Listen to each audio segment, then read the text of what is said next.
در شهر ترسونزاده بر رشد ساحه کشاورزی اهمیت مخصوص ظاهر می‌گردد.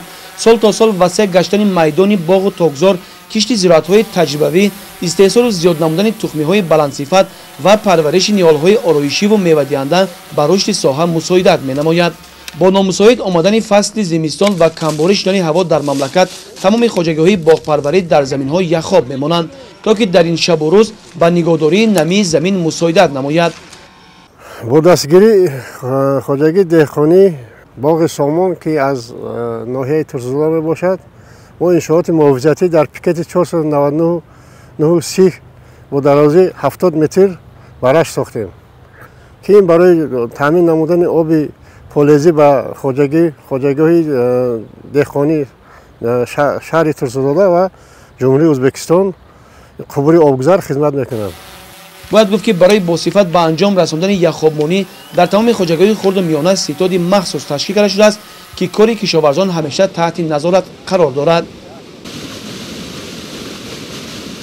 اینو بر سبب تغییر یافتن اقلیم، گرمی و آمدن باد هوا، اداره دولتی بهداشت زمین و آبیاری شهر ترسونزاده تصمیم گرفتند که برای یخابمانی در شهر ترسونزاده این حال شروع کرده ایستادیم. این حال در اساس ستاد عمومی شهری در شهر ترسونزاده اداره دولتی بهداشت زمین در همه جماعت‌های شهر ترسونزاده یخابمانی را شروع کردند. این حال در جماعت دهاتی جورای رحمان زیاده از 2600 هکتار زمین را با یخابمانی شروع کرده. در جماعت دهاتی نوآباد و جماعت دهاتی قرطاب این حال کارها رفته ایستاده است. کشاورزان خواجگی‌های خرد و میانه شهر ترسونزاده تمام سعی و کوشش خود را برای بلند برداشتن حاصلناکی زراعت‌ها و رشد ساحه روانه نمودند.